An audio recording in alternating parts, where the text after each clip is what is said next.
8 months she'd moved through his house like a shadow. 8 months of listening, watching, planning. "What's your real name?" he asked. "Mara Volkov," she said. "I kept my married name even after my husband died. Thought it might bring me luck." A pause. "Turns out it did." "Volkov," Adrian repeated. The name was common enough in Russian communities, but still. "Related?" "Cousins, very distant, your grandfather's line." She turned back to the street. 50,000 in various currencies. Not much, but enough to run.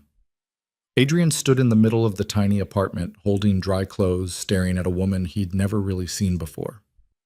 "You were going to kill them," he said. It wasn't a question. Mara met his eyes.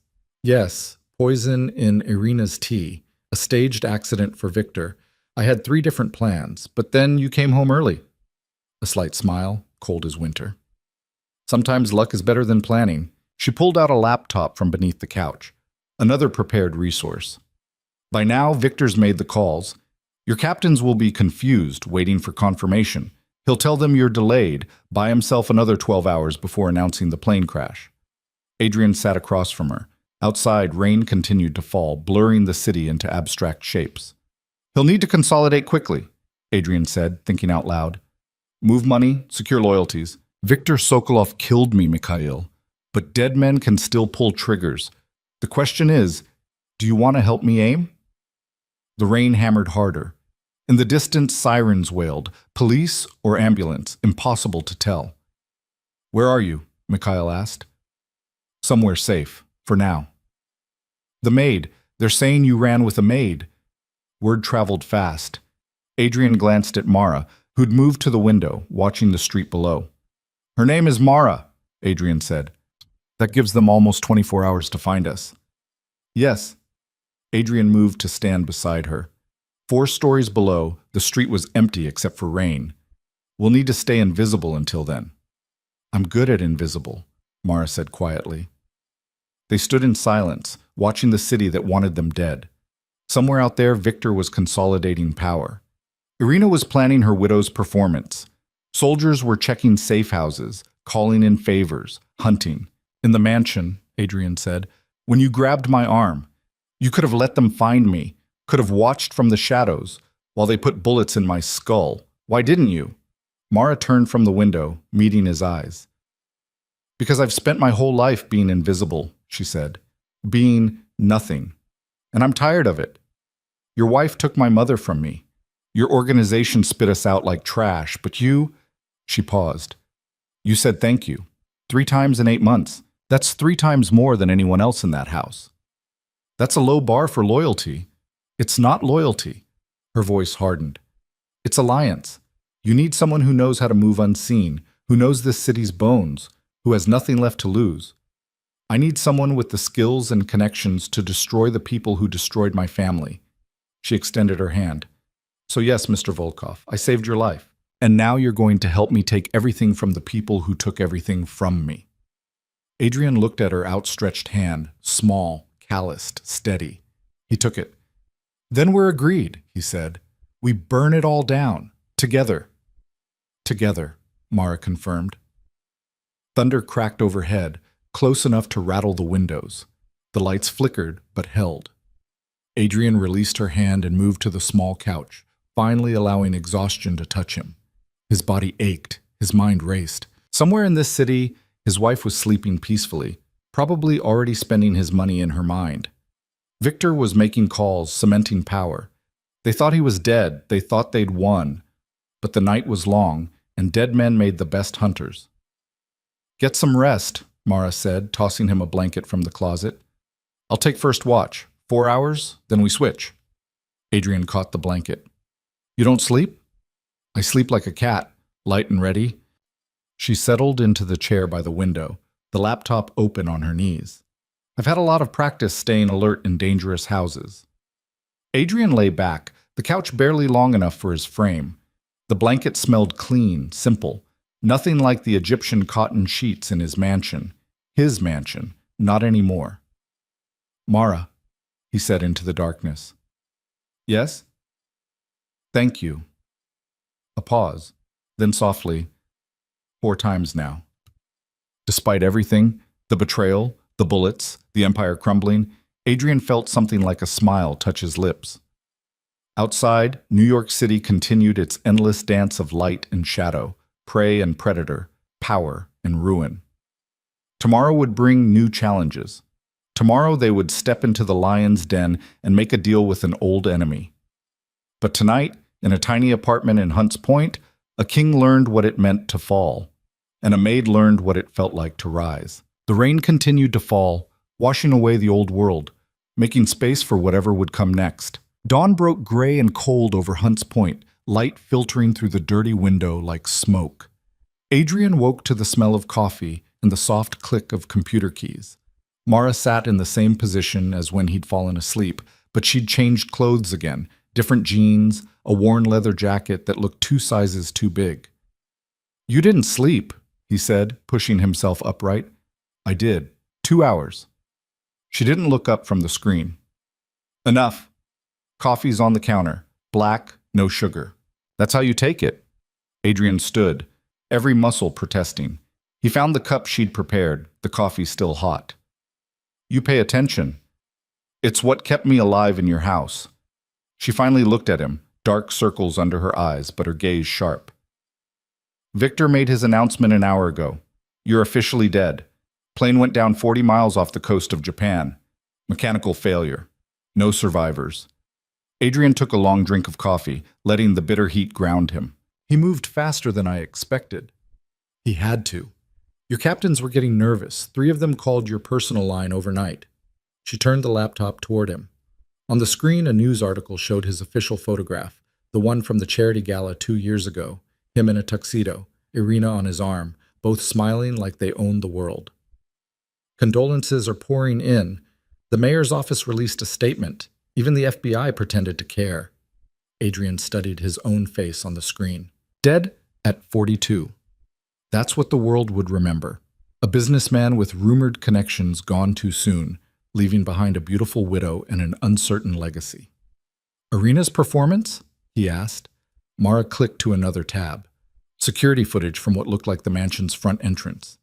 Irina stood in black, surrounded by suited men, one hand pressed to her mouth, the other accepting flowers from someone off screen. The timestamp read 6:47 a.m. "She's been at it since sunrise," Mara said. "Receiving visitors, crying on cue. Victor's been by her side the whole time, playing the loyal friend supporting the grieving widow." Adrian watched his wife dab at dry eyes, saw Victor's hand on her shoulder, protective, comforting. The performance was flawless. "She should have been an actress," he said quietly. "She was. Is." Mara closed the laptop. "We have 16 hours until the meeting with Mikhail. That's 16 hours Victor has to find us, or 16 hours for this deal to fall apart. Mikhail won't back out. He needs this as much as we do." "Maybe, but he's also survived 20 years by being paranoid and careful. If Victor gets to him first..." "Victor doesn't know we contacted Mikhail. He thinks I'm dead and you're running scared." Adrian set down his coffee cup. "What's our biggest vulnerability right now?" Mara considered. "Movement. Every step we take outside this apartment puts us on cameras, in sightlines. Victor has the entire network looking, police too probably. Missing persons report on me. Maybe an APB. We need supplies, weapons. There's a pawn shop 6 blocks from here. Owner's ex-military, hates cops, takes cash only. I've bought from him before." She pulled on the oversized jacket. "I'll go. You stay here. Stay quiet. You're too recognizable." "Alone?" "I've been alone my whole life, Mr. Volkov. I know how to handle it." She checked a small pistol Adrian hadn't seen before, tucked it into her waistband. "Lock the door behind me. Don't answer for anyone. If someone tries to force entry, there's a fire escape outside the bathroom window.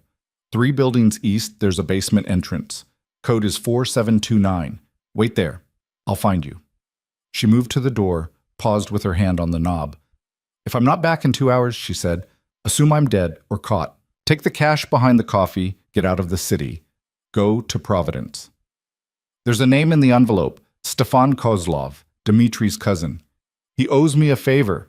He'll get you across the border into Canada." "I'm not running to Canada."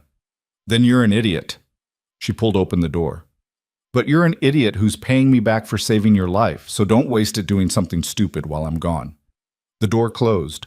3 locks engaged from the outside. Adrian heard her footsteps descend the stairs, then silence. He stood alone in the tiny apartment, the dead man drinking coffee in a safe house that smelled like old radiators and survivor's guilt. Through the window, the city continued its morning rhythm. Trucks rumbling past, voices calling in languages from 6 different continents, the eternal soundtrack of New York waking up. Adrian moved to Mara's laptop, opening it. She'd left several tabs open, news articles about his death, Victor's social media, the man was actually posting condolences, the bastard, and a folder labeled simply Insurance. He clicked it open. Inside were dozens of files, audio recordings, photographs, bank statements, emails. Everything Mara had collected over 3 months of being invisible in his house. He selected an audio file at random, clicked play. Victor's voice filled the small room. Can't back out now. We're too deep. Adrian dies tomorrow, and we divide everything. You get your freedom, I get the empire. Clean split. Irina's laugh. You make it sound so simple. It is simple. 1 plane, 1 ocean, 1 dead husband. A pause. Unless you're having second thoughts. About Adrian? Ice in her voice. Please, I stopped loving him the day he married me. This is business, Victor. It's always been business. Adrian closed the file, opened another. This one was an email chain between Irina and a lawyer in the Caymans dated 6 months ago. Subject line, estate planning and offshore asset protection. He read through the emails, watching his wife systematically prepare to steal everything he'd built. She'd been thorough, patient. Every asset identified, every account targeted, every loose end documented, including Mara. One email, dated just 2 weeks ago. The maid has been asking questions about the nursing home accounts. Victor suggests we handle her after the primary event. Make it look like grief, perhaps. Suicide by someone who couldn't cope with the loss of her employer. Adrian felt something cold settle in his chest. They'd planned Mara's death as casually as ordering groceries. He continued through the files. Mara had been building a case, not for the police were bought, but for leverage, for proof, for the moment when invisibility would no longer serve her purpose. 40 minutes passed, an hour. Adrian cleaned and reassembled the Glock he'd carried from the mansion, checked the ammunition count. 14 rounds. He had 14 chances to make this right. At the 90-minute mark, footsteps sounded in the stairwell. Not Mara's light tread. Heavier. 2 people, maybe 3. Adrian moved to the door, weapon ready, listened. The footsteps stopped 1 floor down. A door opened. Voices, muffled. Then the door closed and the footsteps retreated. He exhaled slowly, forced his heart rate down. The city was full of sounds, full of people. Not every footstep was a threat. At exactly 2 hours, 3 light taps on the door. A pause. 2 more taps. The pattern Mara had used when they entered last night. Adrian unlocked the door. Mara slipped inside, carrying 2 shopping bags and looking windblown but alive. She set the bags on the table, locked the door behind her. Any trouble? Adrian asked. None. The pawn shop owner barely looked at me. Paid cash. Left. She started unpacking, 2 burner phones, a box of ammunition, a compact tactical knife, energy bars, bottled water, a first aid kit with serious supplies, sutures, morphine, antibiotics. Also got these. She pulled out 2 hooded sweatshirts, both black, both sized for Adrian, and a box of hair dye. You're not dyeing your hair, Adrian said. Not me. You. She tossed him the box. Dark brown, almost black. Your gray hair makes you stand out. Every photo Victor's circulating shows that silver at your temples. We change it. You become harder to identify at a distance. Adrian caught the box, examined it. She was right, of course. His hair was distinctive, and in a city of millions, distinctive got you killed. Fine, but you're doing it. I'm not a stylist. Obviously. Mara pulled out the last item from the bag, a sleek tablet, still in its packaging. Encrypted. Untraceable. We'll need it for tonight. The afternoon crawled past in tense preparation. Mara dyed Adrian's hair in the cramped bathroom, her fingers efficient and clinical as she worked the color through. When she finished, he looked at himself in the mirror and saw a stranger, younger somehow, harder. "Better?" Mara said, rinsing her hands. "Now you just look like every other criminal in this city." Comforting. They ate in silence, protein bars and water, the meal of people on the run. Adrian used the new tablet to check his old network, watching the pieces shift in real time. Victor was moving fast, consolidating. 3 captains had already sworn allegiance publicly. 2 others had gone silent, likely dead. "He's cleaning house," Adrian observed. "Anyone who might question the succession." Standard playbook. Mara sat cross-legged on the floor, the disassembled parts of her pistol spread before her. She cleaned each piece with practiced care. Kill the loyalists, promote the ambitious, create a new power structure before anyone realizes the old one is gone. "You've studied this." "I've lived it." She reassembled the weapon with quick, precise movements. "My father was military. Before he died, he taught me that power isn't about strength. It's about timing and information." She slid a magazine into place. "You had the power. They had the timing. Now we need to reclaim both." Night fell gradually, the city's light pollution turning the sky orange and purple. At 10 p.m., they prepared to move. Adrian in jeans and one of the black hoodies, Mara in dark tactical clothing she'd had stashed in the apartment. Both armed, both silent. "Red Hook is 40 minutes by subway," Mara said, checking her watch. "We take the 6 to the L, transfer twice more. Stay in different cars. If one of us gets spotted, the other keeps moving. We should stay together. We should maximize chances of at least one of us making it." She looked at him directly. "This isn't partnership built on sentiment, Mr. Volkov. This is survival. If I go down, you complete the deal with Mikhail. If you go down, I find another way to destroy Victor and Irina. Understood?" Adrian understood. This was the language he'd spoken for 15 years. Cold calculation, emotion subordinate to strategy. Except now he was on the other side of it, being managed by a woman who'd learned survival in his own house. "Understood," he said. They left the apartment separately. Mara first, disappearing into the night like smoke. Adrian followed 5 minutes later, hood up, hands in pockets, just another shadow in a city built from them. The subway was half empty, the late-night crowd of shift workers and insomniacs scattered across the car. Adrian took a seat near the rear door, kept his head down, watched reflections in the darkened windows. At the 3rd stop, a group of men entered. 4 of them, leather jackets and attitude, scanning the car with predatory interest. Adrian recognized the type, low-level muscle, probably working for one of the gangs that operated in the gray spaces between the major organizations. One of them locked eyes with Adrian's reflection, frowned, said something to his companions. Adrian stood smoothly as the train slowed for the next station, moved toward the exit. The doors opened and he stepped onto the platform, merged with a cluster of commuters heading for the stairs. Behind him, the 4 men followed. Adrian didn't run. Running attracted attention, turned heads, created memory. Instead, he walked with purpose up the stairs, into the transfer corridor, following signs toward the L train. The corridor was long, tiled, smelling of urine and old humanity. Halfway down, Adrian glanced back. The 4 men had split up, 2 following directly, 2 taking a parallel corridor. They were hurting him. At the far end of the corridor, the platform opened up. A train was pulling away, its lights disappearing into the tunnel. The next one wouldn't arrive for 8 minutes, according to the digital sign. Adrian had maybe 30 seconds before the confrontation became inevitable. He turned left, away from the platform, toward the station's service area. A door marked "Authorized Personnel Only" stood slightly ajar. He pushed through. Inside was a maintenance corridor, bare concrete, fluorescent lights, the smell of electrical equipment and rat poison. Adrian moved quickly, found another door, tried the handle. Locked. Footsteps echoed behind him. The 4 men entered the corridor, no longer pretending this was coincidence. "Hey!" the largest one called. "You look familiar." Adrian turned to face them, calculating angles and options. 4 against 1. Enclosed space. No witnesses. If he drew the Glock, he'd have to kill all of them, and gunshots in a subway station brought police fast. "I don't think so," Adrian said, keeping his voice neutral. "Yeah, you do." The man pulled out a phone, glanced at the screen.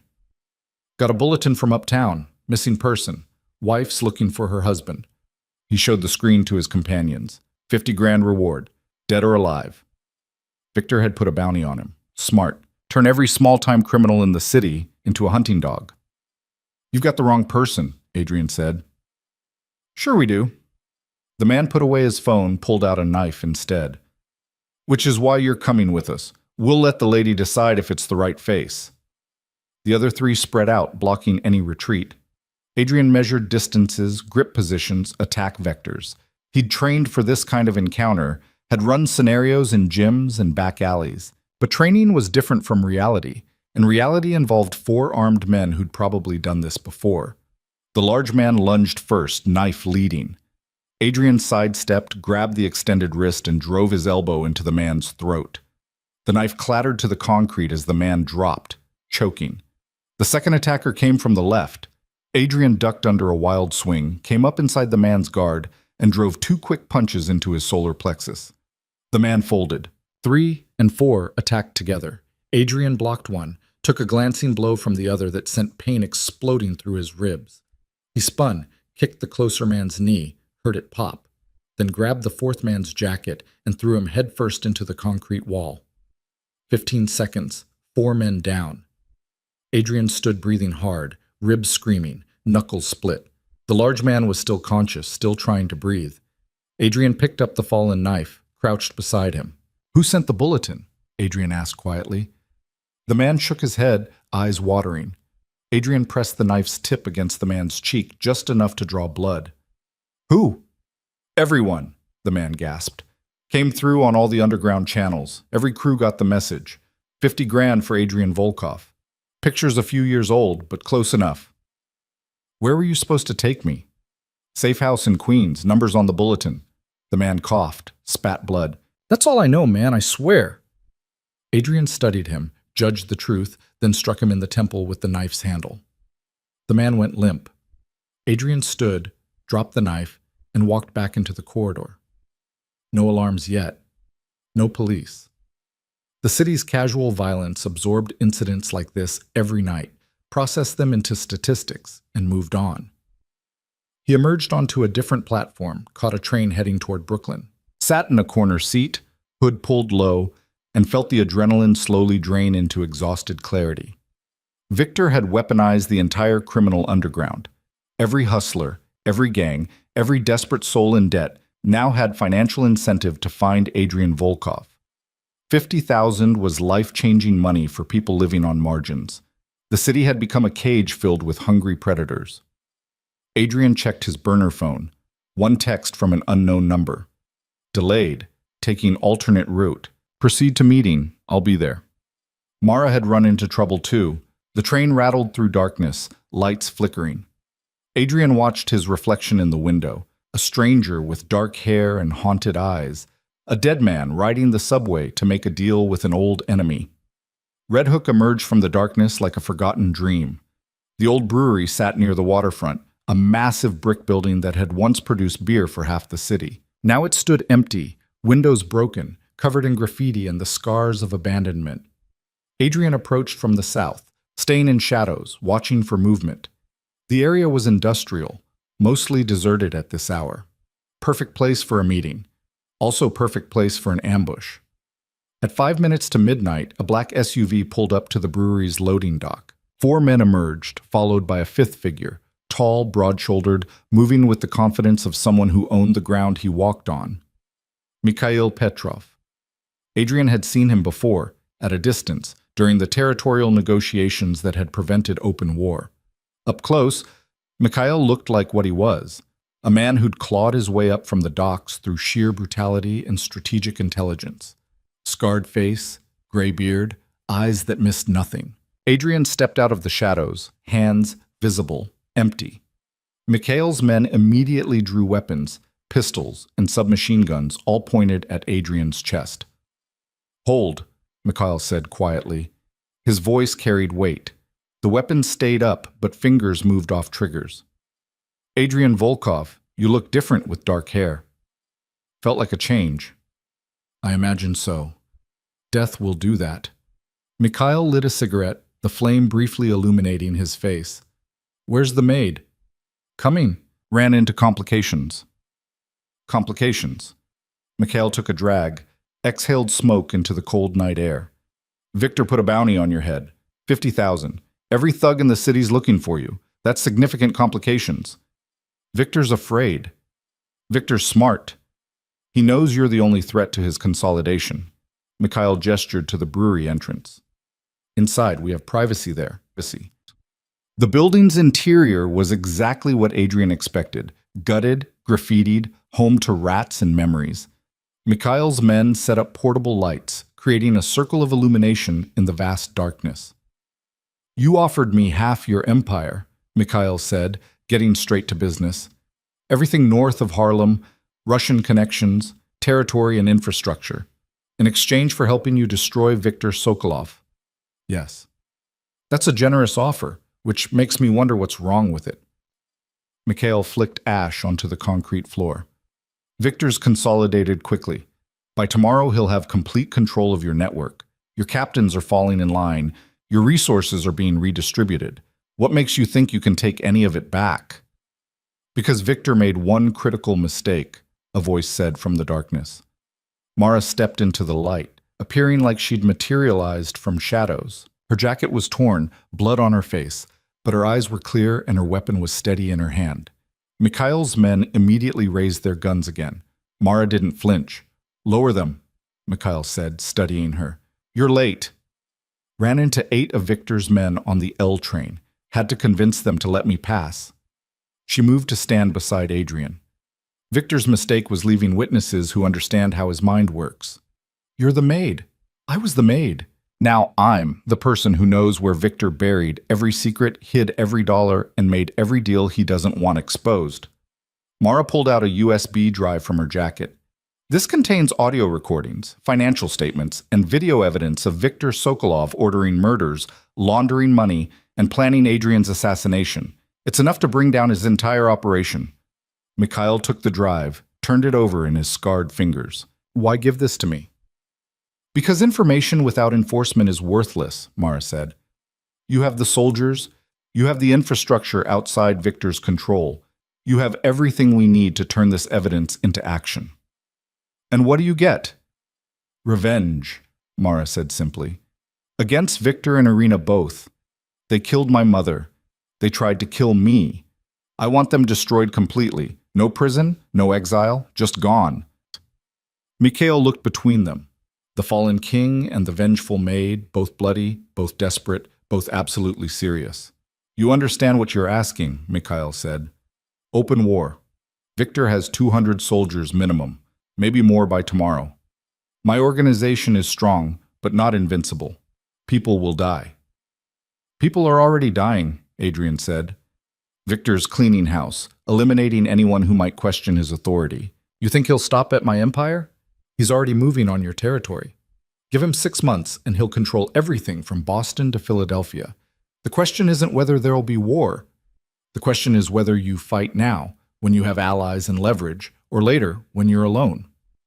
Mikhail smoked in silence, weighing futures. Around them, the brewery creaked and settled, old bones in the darkness.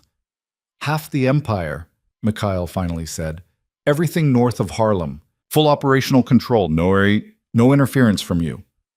Agreed, Adrian said, and Viktor's head, literally. I want proof when it's done. You'll have it. Mikhail extended his hand. Adrian took it. The handshake lasted 3 seconds, long enough to seal a pact, short enough to acknowledge the fragility of trust between old enemies. My men will need 48 hours to mobilize, Mikhail said. We hit Viktor's primary locations simultaneously, the docks, the casinos, the safe houses. We cut off his resources and force him into a defensive position. He'll retreat to the mansion, Mara said. It's defensible, secure. He'll consolidate there and wait for reinforcements. Then we make sure reinforcements never arrive. Mikhail crushed out his cigarette. I have contacts in the NYPD. Not many, but enough. We can lock down the area, make it a siege. Irina will be there too, Adrian said quietly. Your wife's fate is your business.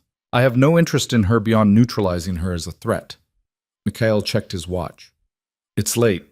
You need somewhere secure to wait out the next 2 days. I have a safe house in Brighton Beach. Old Soviet construction. Walls like bunkers. Don't appreciate anything yet. Mikhail's eyes were hard. This alliance ends the moment Victor's dead. After that, we're back to being what we've always been, competitors. The line gets drawn at Harlem, and neither of us crosses it, ever. Break that agreement, and I'll put you in the ground myself. Clear? Clear, Adrian said. Mikhail nodded to his men. They lowered their weapons, started packing up the lights. Sergei will take you to the safe house, Mikhail said, gesturing to one of his lieutenants. Stay there. Stay quiet. When it's time to move, I'll send word. He turned to leave, then paused. Adrian, he said without looking back, Victor should have killed you when he had the chance. It's the first rule. If you're going to betray the king, make sure he's actually dead. He glanced over his shoulder. Don't make the same mistake with him. Then he was gone, his footsteps echoing through the empty brewery, leaving Adrian and Mara alone with Sergei and 2 other guards. Come, Sergei said in a thick accent. Car is outside. They followed him into the night. The SUV was warm, expensive, smelling of leather and gun oil. Mara sat beside Adrian in the back seat, finally allowing exhaustion to show on her face. 8 men? Adrian asked quietly. 6. I exaggerated for effect. She touched her split lip gingerly. But they were serious, had my photo. Orders to bring me in alive. Victor wants to know what you know. What I know could fill a library. She leaned her head back against the seat. But what I can prove, that's what terrifies him. The drive to Brighton Beach took 30 minutes through empty streets. The safe house was exactly as Mikhail described. An old apartment building that looked like every other building in the neighborhood, but with reinforced doors and guards stationed discreetly at key positions. Inside, the apartment was sparse but functional. 2 bedrooms, a kitchen, bars on the windows. Sergei showed them the weapons cache hidden in the bathroom wall, the emergency exits through the basement, the radio frequency to call for backup. You need anything? You call, he said, leaving a contact number. Otherwise, stay inside. Don't go to windows. Don't order food. Don't exist. He left them alone. The locks engaged with heavy clicks. Adrian moved through the apartment, checking sight lines and security measures. Mara went straight to the kitchen, found instant coffee, started boiling water. 48 hours, she said, her back to him. Then we go to war. Yes. Victor will know we're alive by then. We'll know we've allied with Mikhail. He'll prepare. He'll try. Adrian joined her in the kitchen. But preparation requires time and clear thinking. We'll make sure he has neither. Mara poured hot water over coffee grounds, the smell filling the small space. She made 2 cups, handed one to Adrian. In your mansion, she said, I used to listen to you make calls. You were always calm, always controlled. Even when dealing with threats, you never raised your voice. Emotion is weakness in negotiation. Is it weakness now? She met his eyes. When it's personal? Adrian considered the question. 48 hours ago, he'd been at the top of his world, powerful, secure, untouchable. Now he was drinking instant coffee in a safe house, planning war against the people who'd shared his home and his trust. No, he said finally. Now it's fuel. Mara nodded slowly. Good, because I need you burning, not cold. Cold makes you cautious. Burning makes you dangerous. She moved to one of the bedrooms, paused at the doorway. Get some sleep, Mr. Volkov. Real sleep this time. In 2 days, we're going to tear down everything Victor's built. I want you sharp when we do it. The door closed. Adrian stood alone in the kitchen, coffee cup warming his hands, looking at his reflection in the darkened window. Somewhere in this city, Victor was sleeping in Adrian's bed, making plans in Adrian's study, giving orders with Adrian's authority. Irina was counting money that should have been Adrian's, planning a future that didn't include the man she'd promised to honor. They thought the game was over, thought the king was dead and the kingdom was theirs. But kingdoms aren't built on thrones and crowns. They're built on will and ruthlessness, on the ability to survive betrayal and return stronger. Adrian finished his coffee, set the cup in the sink, and went to the second bedroom. The bed was hard, the room cold, but he lay down and let exhaustion finally take him. His last thought before sleep was simple and sharp as a blade. In 48 hours, Victor and Irina would learn what happened when you failed to kill a king completely. They would learn it in fire and blood and screaming regret, and Adrian Volkov would make absolutely certain they had plenty of time to understand their mistake before the end came. The dreams came in fragments. Irina's laugh echoing through marble halls, Victor's hand on his shoulder turning into a knife in his back, the mansion burning while he stood paralyzed, watching everything he'd built turn to ash. Adrian woke with a start, covered in sweat, the afternoon sun cutting harsh lines through the barred window. He checked his watch. 4 p.m. He'd slept nearly 12 hours. Voices drifted from the main room, Mara speaking in rapid Russian, someone responding in the same language. Adrian grabbed the Glock from beneath his pillow and moved silently to the door. Through the crack, he saw Mara sitting at the kitchen table across from Sergei. Between them lay maps, photographs, and what looked like building schematics. She was pointing at something on one of the maps, her expression intense. "The East Wing has minimal coverage," she was saying in perfect, unaccented Russian. 3 cameras, but they're on a loop system. 12-minute cycles. If you time it right, you can move through that corridor completely unseen. Sergei nodded, making notes. And the security detail rotation? Every 6 hours. Change happens at 6 a.m., noon, 6 p.m., and midnight. The handoff takes approximately 8 minutes. That's when they're most vulnerable. Old guards are tired. New guards are still getting oriented. Adrian pushed open the door. Both looked up. "You speak Russian," he said to Mara. "Fluently. Also Ukrainian, Polish, and enough Mandarin to order dinner." She gestured to the empty chair. "Sergei brought intel.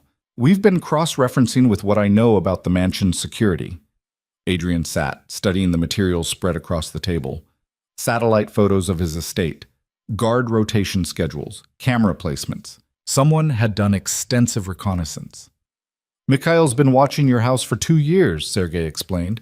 "In case opportunity presented, we have full layout, security protocols, even service schedules." "Thorough," Adrian said. "Necessary." Sergei pulled out another document, a personnel list. "Victor's made changes. Replaced your inner security team with his own people. 40 men total, all loyal to him. Plus Irina's private security, another 12. 52 hostiles inside the mansion," Mara said, plus roving patrols in the grounds. Maybe 70 total. Adrian studied the numbers. In a straight assault, even with Mikhail's forces, they'd be looking at significant casualties. Victor had turned the mansion into a fortress. "He's expecting an attack," Adrian observed. "Of course he is." Sergei lit a cigarette, offered the pack. Adrian declined. "Word on street is he knows you're alive. Not confirmed, but suspected. He's locked down everything, called in every favor, put guns at every entrance." "How did he find out?" "The subway," Mara said quietly. "The men you fought. One of them must have gotten word out before passing out. Description matched you enough that Victor started preparing." Adrian felt the tactical situation shifting. If Victor knew he was alive, knew an attack was coming, the element of surprise was gone. This would be a siege, not a raid.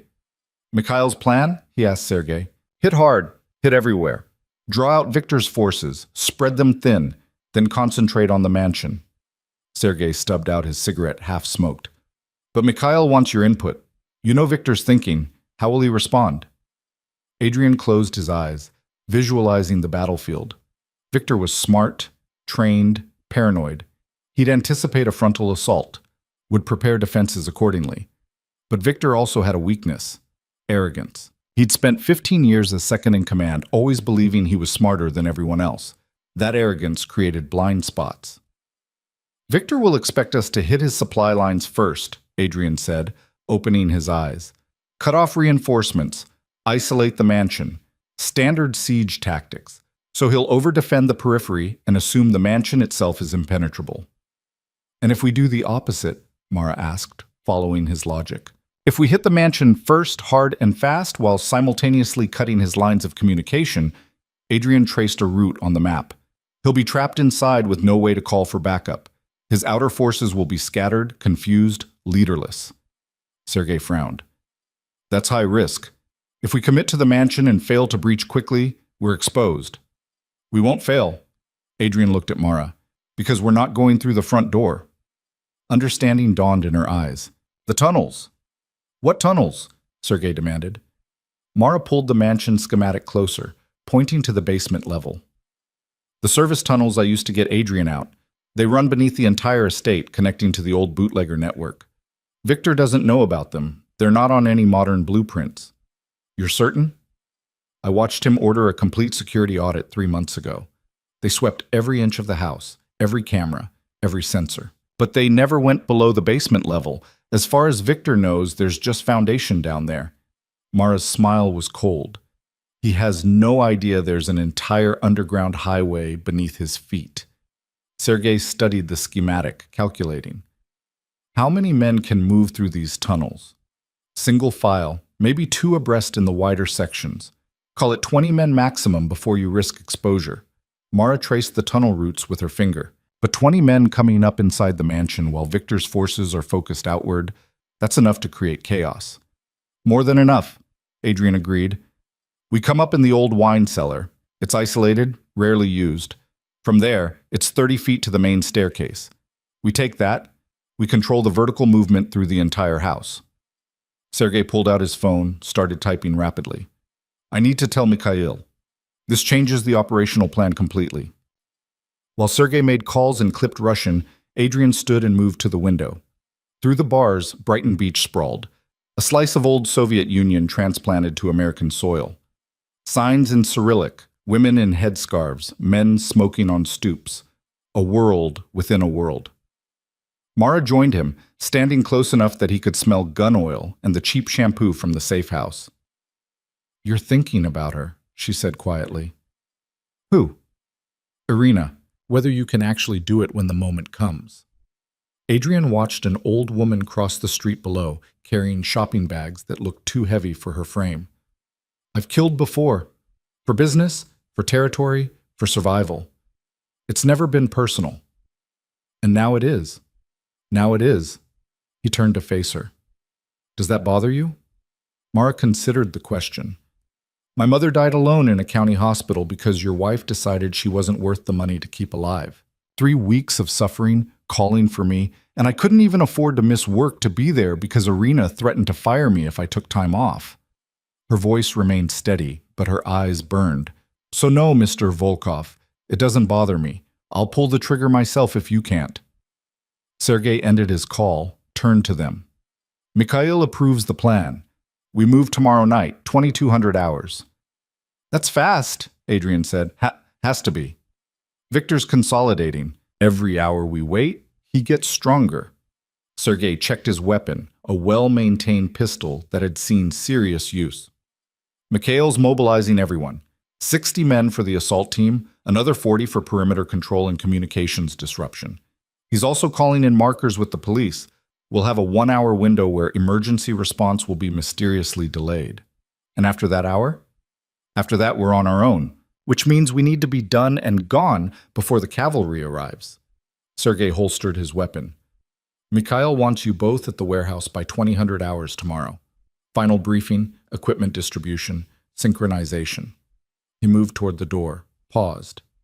Adrian, one more thing. Mikhail says if you want to back out, now is the time. Once we commit, there's no stopping. People will die. Maybe us. Definitely them. You need to be certain. Adrian thought about Irina's laugh as she planned his murder.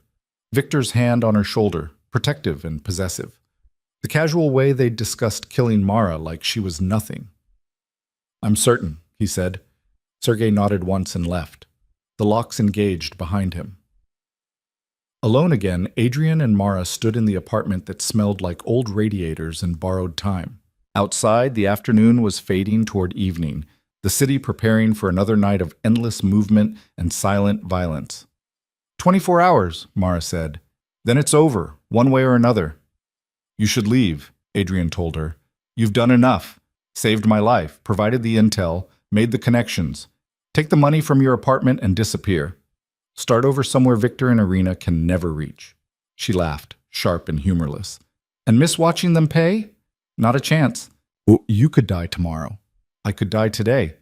Could have died 1,000 times in the last 8 months. Invisible in that house, One wrong word away from ending up in the river. She moved to the kitchen, started making coffee with mechanical efficiency. Death stopped scaring me when my mother took her last breath while I was scrubbing your wife's bathroom floor. What scares me now is living with regret, living with the knowledge that I had a chance for justice, and I ran. The coffee maker gurgled and hissed. Mara pulled down 2 cups, her movements precise. Besides, she continued, you need me. I know that house better than anyone. Know the rhythms, the blind spots, the places where sound carries and where it dies. Without me, you're just another armed force trying to break a defended position. She poured coffee, handed him a cup. With me, you're a scalpel cutting straight to the heart. Adrian accepted the coffee, recognizing the truth in her words. Mara had spent 8 months being invisible, which meant 8 months of observation, learning, mapping every detail of his house. She'd turned servitude into reconnaissance, survival into preparation. Tell me about the wine cellar exit, he said. Exact layout. Mara pulled out a notebook from her jacket, worn, filled with small, precise handwriting and sketches. She flipped to a page showing a detailed map of the mansion's lower levels. The tunnel exit's here, she said, pointing, behind a false wall of wine racks. It's operated by a mechanical lever disguised as a bottle slot. The cellar itself is maybe 30 by 40 feet, stone floor, one entrance through a heavy wooden door. Security? One camera covering the entrance, but it's old. Black and white, no audio. Guard patrols pass by once every 90 minutes during standard rotations. Victor will have increased patrols. Probably every 30 minutes now, maybe more. Mara traced the route from cellar to staircase. We'll need to move fast once we're up. Take the door, neutralize anyone in the corridor, secure the staircase within 90 seconds, or we lose the advantage. They spent the next hour going over details, entry points, fallback positions, fields of fire. Mara's knowledge was encyclopedic. She knew which floorboards creaked, which doors stuck, which corridors amplified sound. Every detail absorbed during months of invisible service. As evening darkened into night, they ate. Canned soup heated on the stove, bread that was a day past fresh. The meal of soldiers before battle. How did you learn Russian? Adrian asked, breaking the comfortable silence. My mother, she was from Moscow originally, came over in the 90s. Spoke it at home until the day she died. Mara dunked bread in her soup. The other languages I picked up working service jobs. Hotels, restaurants, private households. You learn fast when your tips depend on understanding what people want before they ask. And the tactical knowledge? The weapons handling? She was quiet for a moment, soup cooling in her bowl. My father, like I said, before he died, he taught me things. How to read people, how to defend myself, how to turn environment into advantage. She looked up. He was military intelligence before he defected. Said the best weapon isn't the gun, it's information and timing. Smart man. Smart enough to know when to run, not smart enough to avoid the people who followed. She resumed eating. He died when I was 14. Car accident, officially, but we both know what that means in our world. Adrian understood. The old Soviet intelligence apparatus had long arms and longer memories. Defectors lived on borrowed time, always looking over their shoulders. So you learned to be invisible, he said. I learned to survive. Invisibility was just the best tool available. Mara finished her soup, stood to wash the bowl. Tomorrow I won't be invisible. Tomorrow I'm going to be the most visible person in that mansion, and I'm going to make sure Victor and Irina see me clearly before the end. The night passed slowly.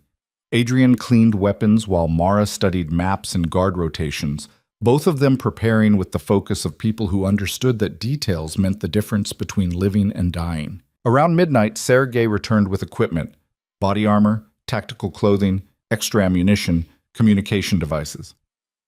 Mikhail wants you to check these, he said, setting down 2 silenced pistols. Custom work, subsonic rounds, minimal flash. Good for close quarters when you need quiet. Adrian examined the weapons. Quality craftsmanship, perfect balance. He field stripped one, checked the action, reassembled it in under 30 seconds. They'll do, he said. Sergei also brought updated intelligence. Victor moved his base of operations to the main study. Second floor, east wing.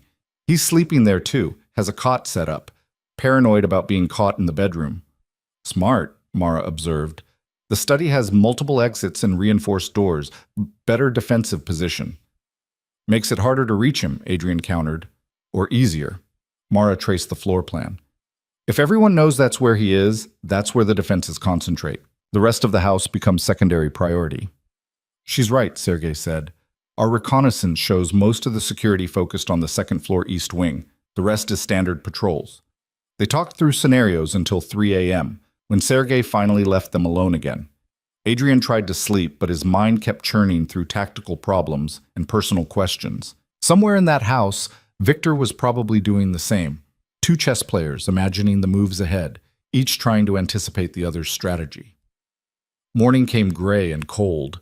Adrian woke to find Mara already up, doing exercises in the main room, push-ups, stretches, movement drills, preparing her body the same way she'd prepared her mind. "What time?" she asked without stopping. 7:30. "Good. 12.5 hours until we move." They spent the day in quiet preparation. Adrian wrote out account numbers and access codes, insurance, in case things went wrong. Mara organized equipment with military precision. Neither spoke much. There was nothing left to say. At 6 p.m., they dressed in the tactical gear Sergei had provided: black fatigues, body armor, boots with sound-dampening soles. Adrian strapped on the Glock and the silenced pistol. Mara did the same, adding a tactical knife to her belt. They stood in the small apartment, armed and armored, looking like what they'd become, soldiers preparing for war. "You ready?" Adrian asked. Mara checked her weapons one final time, her movements calm and methodical. "I've been ready for 8 months. Let's go finish this." Sergei arrived at 7:45 in an unmarked van. They rode through the darkening city in silence, passing through neighborhoods that shifted from residential to industrial as they approached the waterfront. The warehouse sat in a cluster of similar buildings, anonymous and perfect for what Mikhail had planned. Inside, the space had been transformed into a command center. Maps covered the walls showing the mansion and surrounding area in tactical detail. 60 men stood in small groups, checking weapons and gear. These were Mikhail's best, hardened soldiers who'd survived turf wars and police raids, who understood urban combat and close-quarters violence. Mikhail stood at the center, orchestrating with the calm authority of a general who'd fought this kind of battle before. He looked up as Adrian and Mara entered. "Good, you're here." He gestured them forward. "We go over the plan one final time. Everyone needs to understand their role." The next hour was pure military briefing. Mikhail laid out the operation with precision, the diversion team that would hit Victor's outer locations, drawing forces away from the mansion, the communications team that would jam signals and block emergency calls, the assault team that would use the tunnels to penetrate the mansion's defenses. Adrian and Mara would lead the tunnel team, 20 fighters moving underground to emerge inside the enemy's stronghold. Mikhail himself would command the exterior forces, maintaining pressure and preventing escape.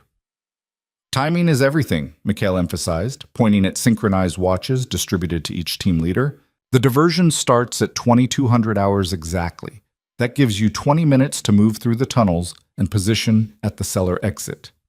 At 22:20, you breach. At that exact moment, we hit the perimeter hard. Victor's forces will be caught between internal and external assault." "And if Victor tries to run?" someone asked. "He won't," Adrian said with certainty. Victor spent his entire life building toward this moment. He'll defend what he's taken because surrendering means losing everything. He'll fight to the end.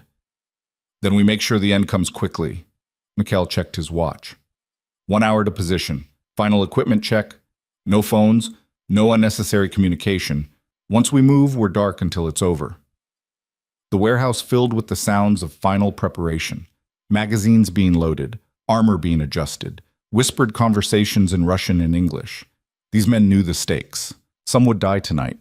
All of them had made peace with that possibility. Mara stood beside Adrian, her face composed but her hands moving constantly, checking her weapons, adjusting her gear, channeling nervous energy into productive action. "Second thoughts?" Adrian asked quietly. "None. You?" "Just one." "What's that?" Adrian looked at the maps, the armed men, the carefully planned assault on his own home. "I built that house, chose every stone, every fixture. Walked those halls for 15 years thinking they were mine. And now? Now they're just walls, just another battlefield. He turned to her. Everything I thought was permanent was just borrowed time. The only thing that's real is what you build that can't be taken. Trust, loyalty, purpose. Mara studied him in the harsh warehouse lighting. You're building that now. With Mikhail, with me, with every person in this room who chose to stand with you. I'm building revenge. Revenge is just the foundation. She adjusted her body armor a final time. What you build on top of it, that's what matters. Mikhail called out, Team leaders, positions. We move in 10 minutes. The warehouse erupted in controlled motion. Teams formed, checked each other's equipment with the familiarity of professional soldiers. Adrian's tunnel team gathered, 19 hard-faced men and Mara, each armed with silenced weapons and ready for close-quarters combat. Listen up, Adrian addressed them, voice carrying authority he'd spent 15 years cultivating. We're going into a defended position with superior numbers. Our advantage is surprise and intimate knowledge of terrain. Follow Mara's lead on navigation. Follow mine on engagement. Stay tight, stay quiet, stay alive. Questions? None. These were professionals who understood the job. Sergei approached with a radio headset. For you, encrypted, short range, you'll be able to coordinate with Mikhail once you're inside. Adrian fitted the device, tested it. Mikhail's voice came through clear. Tunnel team, confirm. Confirmed, Adrian responded. Good hunting. The teams moved out in stages. The diversion group first, heading to their targets across the city. Then the perimeter force, taking up positions around the estate. Finally, at 9:40 p.m., Adrian's team loaded into 3 vans that would take them to the tunnel entrance 3 blocks from the mansion. The ride was silent except for the city sounds filtering through the van walls. Adrian watched Mara across the darkened interior. She'd pulled her hair back severely, her face stripped of anything soft. She looked like what she was, a weapon with a purpose, honed sharp and ready to cut. The van stopped in an alley behind an abandoned factory. Everyone out, moving quickly. Sergei led them to a rusted metal door set into a concrete wall, another entrance to the tunnel network that ran beneath the old estates. This is it, Sergei said, producing a key. Tunnel runs straight for 2 blocks, then branches. Mara knows the route from there. The door opened onto darkness and the smell of earth and decay. Mara clicked on a tactical light, the beam cutting through absolute black. Stay close, she said, and stepped into the dark. They descended single file, 21 people moving through tunnels built a century ago by criminals who understood the value of invisible paths. The walls dripped with condensation, rats scattered from their lights. The air tasted of mold and forgotten things. Mara navigated without hesitation, taking turns that all looked identical to Adrian but clearly meant something to her internal map. She'd walked these tunnels during her planning, had memorized every branch and landmark, 20 minutes of silent movement through the underground maze. Then Mara held up a fist. Stop. Everyone froze. She pointed ahead where the tunnel opened into a larger chamber, the junction point beneath Adrian's estate. From here, multiple passages led to different parts of the mansion's basement. Wine cellar is through there, Mara whispered, indicating the left passage. 200 yards, straight shot. Adrian checked his watch. 9:58. 22 minutes until the assault began. Position at the cellar entrance, he ordered quietly. No breach until my signal. They moved forward, boots silent on ancient concrete. The passage narrowed, forcing them into single file again. Adrian could feel the weight of his house above them. All those rooms where he'd lived and loved and been betrayed, all that history pressing down through stone and earth. The passage ended at a brick wall. Mara stepped forward, ran her hands across the surface, found what she was looking for, a brick that sat slightly recessed from the others. She pressed it. A section of wall swung inward silently, well-oiled hinges moving without sound. Beyond was the wine cellar, exactly as Mara had described. Racks of expensive bottles, stone floor, dim lighting from a single bulb. And no guards. Adrian signaled the team forward. They filed into the cellar, spreading out, weapons trained on the single door that led to the main basement corridor. Through his headset, Adrian heard Mikhail's voice. All teams in position. Diversion starts in 3, 2, 1. In the distance, barely audible through the thick walls, an explosion rumbled, then another, the diversion team hitting Victor's outer locations. Adrian counted seconds, waited for the moment when Victor's attention would be completely focused outward, when every guard would be looking toward the external threat. His watch hit 10:20 p.m. exactly. "Breach," he said quietly. The cellar door opened. Adrian moved through first, weapon up, scanning the corridor. Empty. The explosion sounds were louder here, and he could hear shouting from the upper levels, Victor's people responding to the assault. "Move," he commanded. 21 fighters poured into his mansion's basement, ghosts rising from beneath the foundation to reclaim what had been stolen. They moved toward the main staircase with practiced efficiency, each person knowing their role. At the stairs, Adrian paused. Above, he could hear running footsteps, shouted orders, the controlled chaos of a defended position under attack. Victor was up there somewhere, commanding his forces, believing his fortress was impregnable. He was about to learn otherwise. Adrian started climbing, Mara beside him, 19 armed soldiers behind them. They rose through the levels of his own house like a tide of retribution, silent and unstoppable. The war for the mansion had begun, and Adrian Volkov was finally coming home. The ground floor corridor stretched before them, marble gleaming under crystal chandeliers that Adrian had chosen himself 3 years ago. Now those same lights illuminated his return as an invader in his own home. 2 guards rounded the corner ahead, weapons drawn, faces focused on the external chaos. They saw Adrian's team a half-second too late.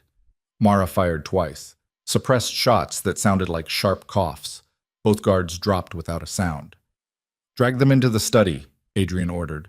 2 of his fighters complied, pulling the bodies out of sight while the rest of the team advanced. Through his headset, Mikhail's voice. "Perimeter teams engaging. Heavy resistance at the front gate. They're burning through ammunition fast." "Keep the pressure," Adrian responded. "We're moving to the second floor." They reached the grand staircase, the centerpiece of the mansion, sweeping marble steps that curved upward beneath a painted ceiling depicting angels and clouds. Irina had commissioned that ceiling, had spent $200,000 on an artist from Florence. Adrian had never understood the appeal. Now, moving up those stairs with armed soldiers, he saw it for what it was, excess masquerading as culture, money pretending to be meaning. At the landing, Mara held up her fist again. Voices drifted from the second floor, Victor barking orders, men responding with military precision. The study was close now, maybe 30 feet down the east wing corridor. Adrian signaled half the team to hold position at the stairs, maintaining their line of retreat. The other half would push forward with him. Mara stayed at his shoulder, her weapon tracking smoothly as they moved. The east wing corridor was exactly as Adrian remembered. Persian runners over hardwood floors, original art on the walls, sconces providing warm ambient light. He'd walked this path 10,000 times, usually heading to his own study to work late into the night. Now each step felt surreal, like moving through a memory that had turned hostile. A guard stepped out of a side room, radio to his ear. He saw Adrian's group and his eyes went wide. "Intrude!" Mara put 2 rounds in his chest before he could finish the word. The guard fell back into the room he'd emerged from. Adrian moved past without looking down, focused on the heavy oak door at the corridor's end. Victor's temporary command center. Gunfire erupted from the far end of the hallway, 3 guards emerging from the main bedroom suite, weapons blazing. Adrian's team returned fire, the corridor filling with the sharp crack of unsuppressed shots mixing with the cough of silenced weapons. One of Adrian's fighters went down, blood spreading across his tactical vest. Another dragged him back toward cover. "Suppressing fire!" Adrian shouted, and his people opened up, forcing Victor's guards to duck back into the bedroom. "Mara, with me!" They ran low and fast while their teammates provided cover, reaching an alcove 10 feet from the study door. The shooting continued behind them, controlled bursts, tactical discipline, professionals doing professional work. Adrian tried the study door, locked, reinforced. He could hear movement inside, furniture being moved, orders being given. "They're barricading," Mara said. "Then we make a new door." Adrian pulled a breaching charge from his tactical vest, one of the tools Sergei had provided. He affixed it to the lock mechanism, set the timer for 5 seconds, and moved back. The explosion was sharper than expected, blowing the door inward in a shower of splinters and smoke. Adrian went through the opening before the debris settled, weapon up, scanning for targets. The study looked like a war room, maps on every wall, laptops open, radio equipment scattered across Adrian's antique desk. And in the center, behind an overturned conference table used as a barricade, stood Viktor Sokolov. He looked different than Adrian remembered. Harder, leaner, with the focused intensity of a man who'd stopped pretending to be second best. His weapon was already raised, already firing. Adrian threw himself sideways as bullets tore through the space where he'd been standing. He rolled behind a heavy bookcase, came up returning fire. Viktor ducked, and the room erupted in chaos. Mara came through the door low, took cover behind the desk, and started picking off the 4 guards who'd barricaded with Viktor. Her shots were precise, methodical. 1 guard down, then another, each kill executed with mechanical efficiency. Viktor was screaming into a radio. "All units to the study! They're inside the house! I repeat, hostiles inside!" Adrian put 3 rounds into the radio equipment, silencing the call. Sparks flew as electronics shattered. "It's over, Viktor!" Adrian shouted over the gunfire. "Your perimeter's collapsing. Your reinforcements aren't coming. Surrender now and I'll make it quick." Viktor's laugh was wild, unhinged. "Quick? You think I'm afraid of dying, Adrian? I've been preparing for this my whole life." He fired blindly over the barricade, forcing Adrian to stay down. 15 years I watched you build this empire. 15 years knowing I could do it better, faster, smarter. And I was right. Look at how fast everything fell into my hands. "You didn't build anything," Adrian called back. "You stole what I created and called it conquest. But stolen kingdoms don't last, Viktor. Ask anyone who's tried." More of Adrian's team poured into the study, overwhelming the defenders with superior numbers. The remaining guards went down under concentrated fire. Now it was just Viktor behind his makeshift barricade, alone and trapped. "Come out," Adrian said, standing. "Face me like you should have from the beginning." Silence. Then Viktor rose slowly, weapon in hand, but pointed at the floor.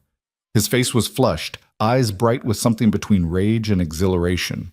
"You really came back from the dead," he said, almost admiring. "I thought for sure the plane, the ocean."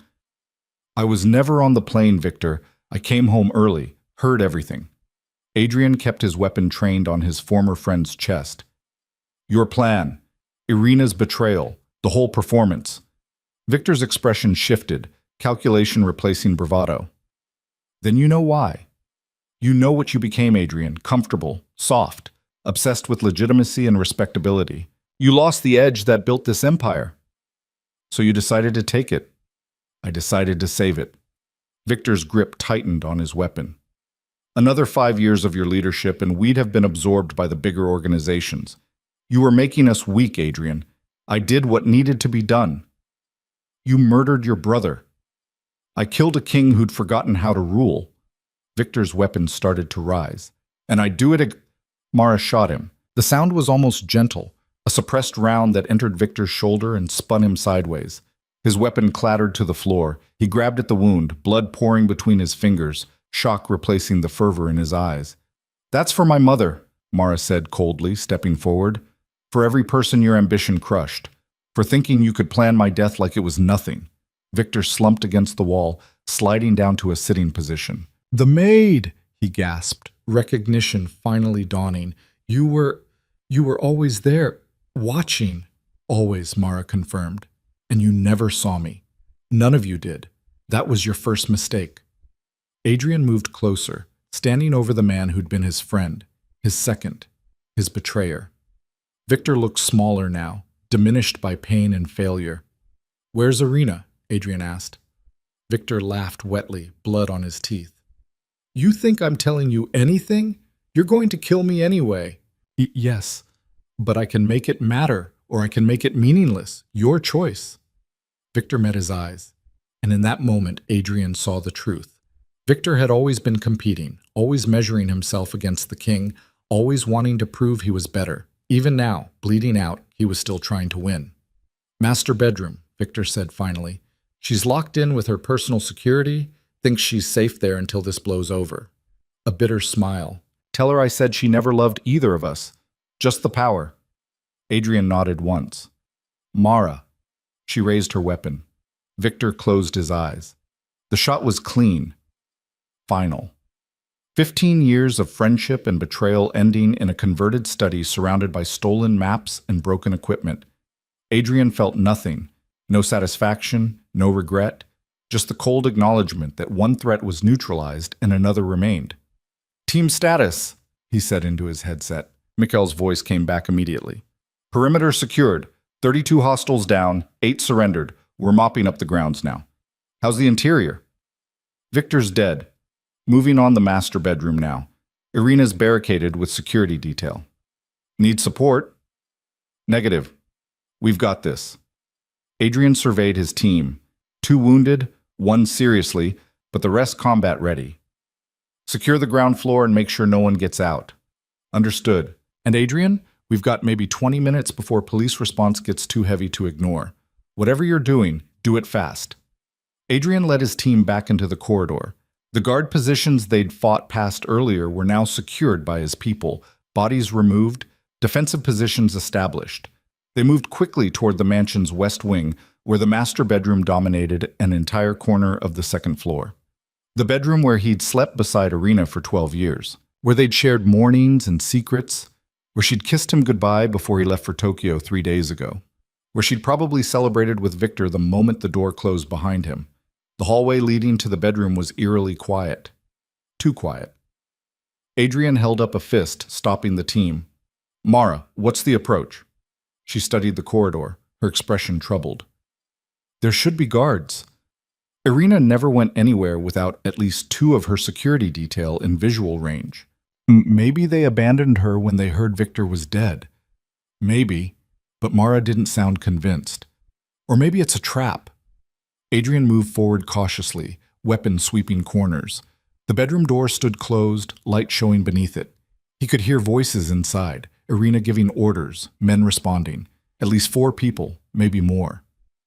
Irina, Adrian called. It's over. Victor's dead. The house is taken. There's nowhere to go. The voices inside went silent. Then Irina's voice, clear and controlled even through the heavy door. Adrian, so the rumors were true. You really are alive. Disappointed? A pause. Impressed, actually. I didn't think you had it in you to survive what we planned. Clearly, I underestimated you. You underestimated the maid you fired. Another pause, longer this time. Mara, of course. The invisible little mouse. Irina's voice hardened. I should have killed her when I had the chance. You tried. Failed.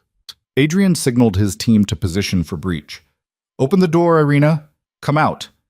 We'll make this clean. Clean? Irina laughed, the sound like breaking glass. Nothing about this is clean, Adrian.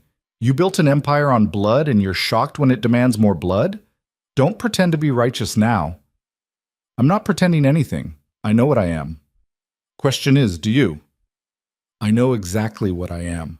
A woman who was sold to you like property by my father to settle his debts, who spent 12 years playing the perfect wife while you built your kingdom and barely noticed I existed. You want to know what I am, Adrian? I'm free. Finally, completely free. Adrian felt something twist in his chest. Not love, that had died the moment he heard her planning his murder, but recognition, perhaps. The acknowledgement that he'd been so focused on building his empire that he'd never questioned what it cost the people trapped inside it. You could have asked for a divorce, he said, and lose everything, the money, the status, the security.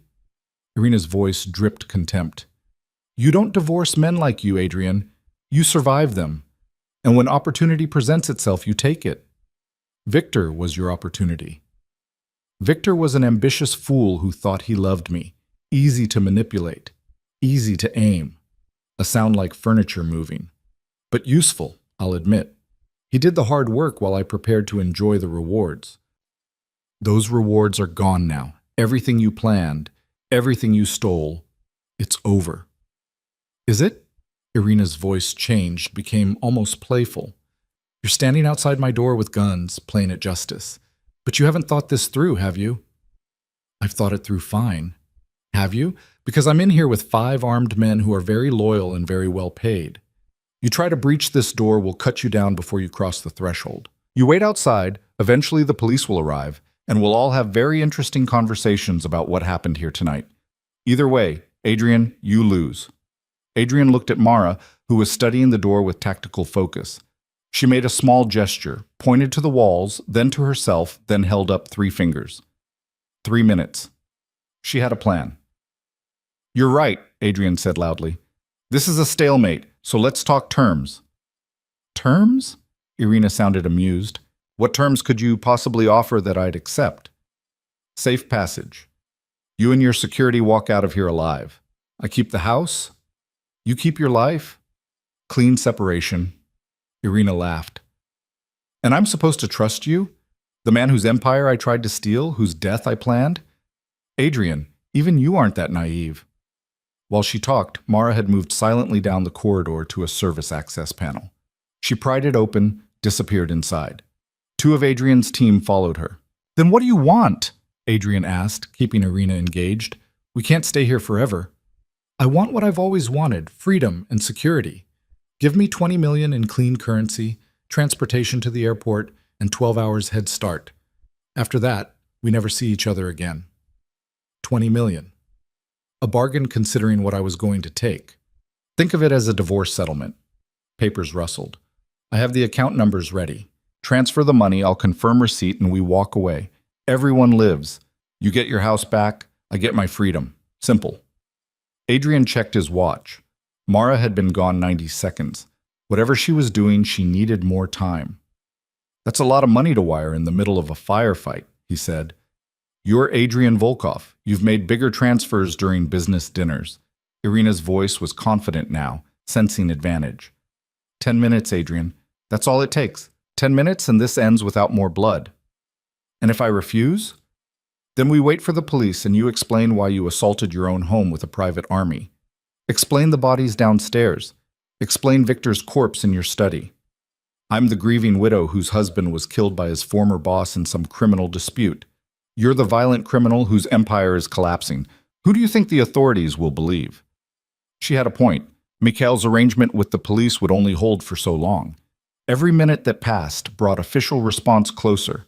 And while Adrian had money and connections, Irina was right. The optics favored her narrative. A soft click came through his earpiece. Mara's voice, barely audible. In position. On your signal. Adrian smiled coldly at the door. You make a compelling argument, Irina. You always were good with words. It's one of my few talents you actually noticed. I notice more than you think. I noticed how you never asked about my work, never wanted to know details. Content to spend the money, but afraid of where it came from. Why would I ask? You wouldn't have told me anyway. You kept that world sealed away, separate from your home life. As if you could compartmentalize violence like it was just another business expense. Maybe I was protecting you. Maybe you were protecting yourself from seeing what your choices cost. Irina's voice went quiet. But we're past that now. Transfer the money, Adrian. Let's both walk away from the ruins. Adrian looked at his team, hard men who'd fought their way through his mansion, who'd killed and bled for this moment. He thought about Victor lying dead in the study, about Mara somewhere in the walls, positioning for whatever move she'd planned, about the empire he'd built and lost and was taking back piece by bloody piece. No, he said simply. What? No deal, no money. No passage. You planned my death, Irina. You laughed while doing it, traded 12 years of marriage for offshore accounts and freedom. Adrian's voice was flat, final. So here's my counteroffer. Come out now, face what you've done, or stay in there until the bullets start flying. Your choice. Silence. Then Irina's voice, all the playfulness gone, replaced by pure venom. You self-righteous bastard. You think you're better than me? You've killed dozens of people for money and power, and you judge me for wanting the same thing? I judge you for betrayal, for lying beside me every night while planning how to destroy me, for being willing to kill an innocent woman just to tie up loose ends. Innocent? Irina spat. Your precious maid was stealing information, documenting everything, preparing to blackmail us all. She's no more innocent than any of us. She's also standing right behind you, Mara's voice said. The bedroom erupted in chaos, gunfire, screaming, the sound of furniture crashing. Adrian kicked the door, reinforced but not designed to withstand tactical boots driven by adrenaline and rage. It held on the first kick, the second. On the third, the frame splintered and the door crashed inward. Adrian went through weapon first into pandemonium. Mara had come through a wall panel that connected to the bedroom's walk-in closet, emerging behind Irina's defensive position. Two of Irina's guards were already down, taken by surprise. The remaining three had turned to face this new threat, giving Adrian's team the opening they needed. The firefight lasted maybe 10 seconds.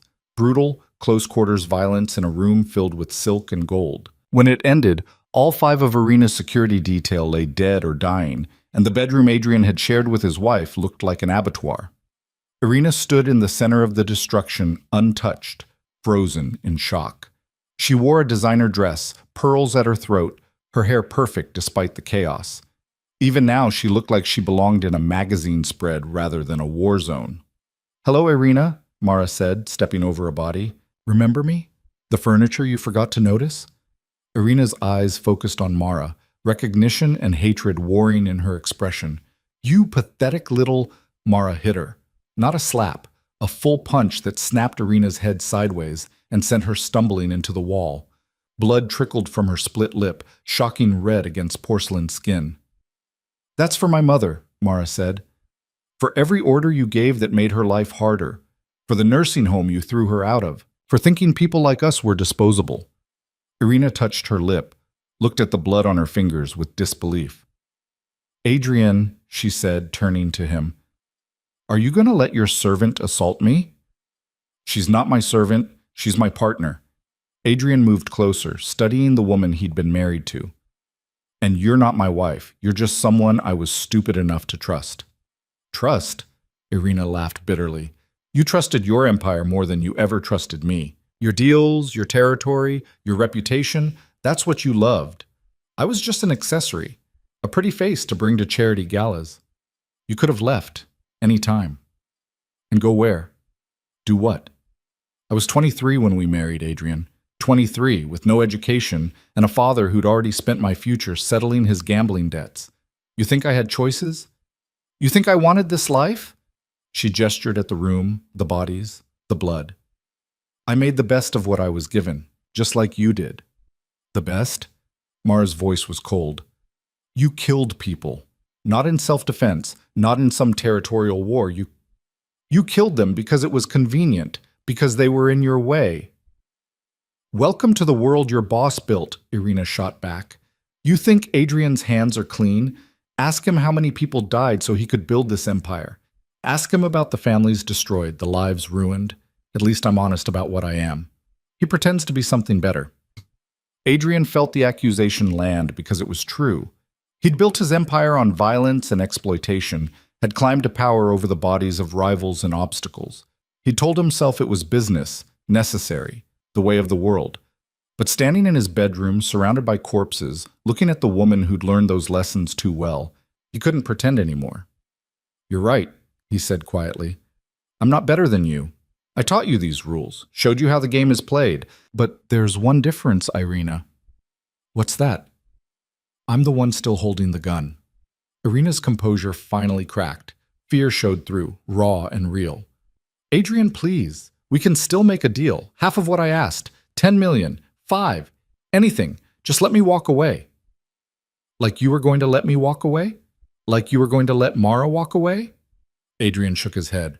"No deals, no mercy. You wanted to play at the highest level, Irina. This is what that level costs." Tears started down her face, carving lines through perfect makeup. "I'm your wife.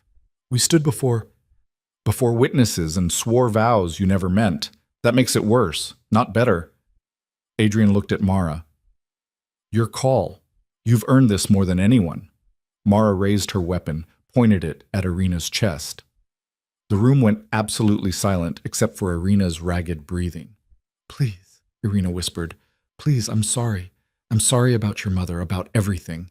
I was just trying to survive." "We were all trying to survive," Mara said. "The difference is some of us didn't destroy innocent people to do it." The shot echoed in the confined space, sharp and final.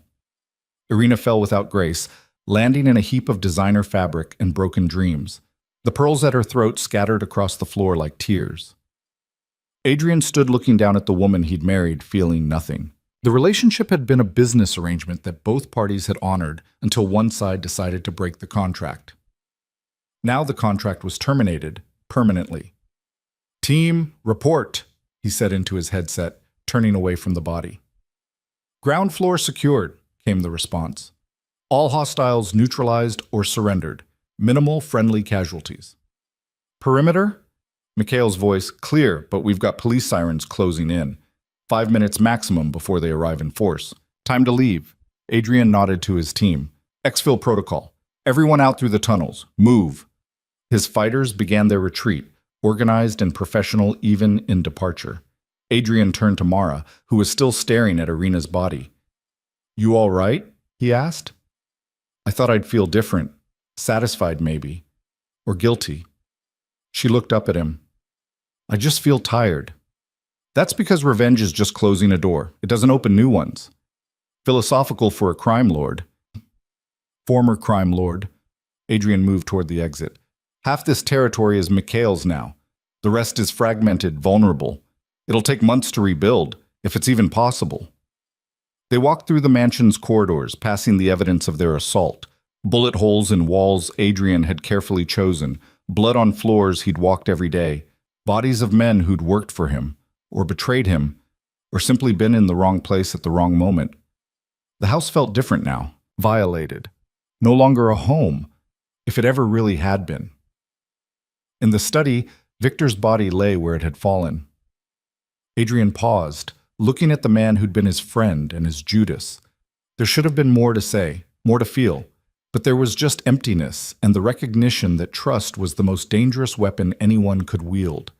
They descended to the basement, following the retreat route. Behind them, the mansion stood silent and damaged, a monument to ambition and betrayal. By the time police arrived, it would be empty, except for bodies and questions. The tunnel swallowed them back into darkness. Adrian took one last look at the house before Mara closed the false wall behind them. Somewhere above, sirens were growing louder, help arriving too late to matter. They moved through the underground maze, joining the stream of fighters heading back to extraction points. At the junction where passages branched toward different parts of the city, Mikhail waited with Sergei. "It's done?" Mikhail asked. "It's done," Adrian confirmed. "Victor and Irina both. The house is yours to claim whatever's left." The price was agreed, half the empire. Mikhail gestured to the tunnels leading north. "That half is mine now. We're square. Until we're not." "Until we're not," Mikhail agreed with a slight smile. "But for now, we're not enemies. That's enough." He extended his hand. Adrian shook it, sealing the new order. The empire he'd built was divided, but he was alive. That was more than he'd had 3 days ago. "Go," Mikhail said. "Get out of the city for a while. Let the dust settle. When you come back, we'll talk about boundaries and business like civilized criminals." Adrian nodded. He and Mara joined Sergei's group, following tunnels that led toward Brighton Beach and the safe houses waiting there. Behind them, the sounds of the city at night filtered down.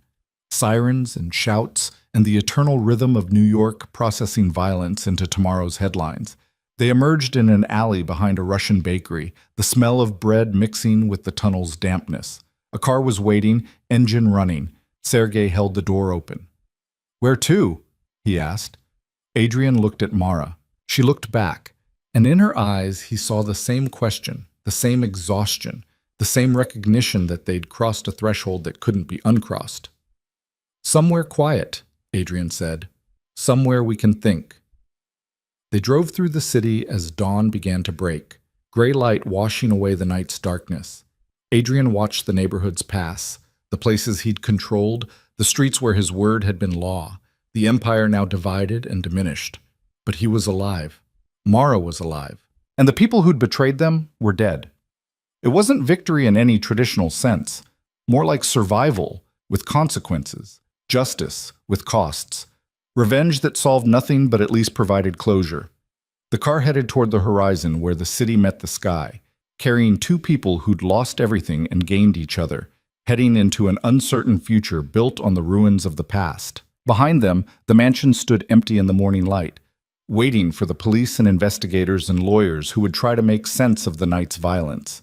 They'd fail, of course.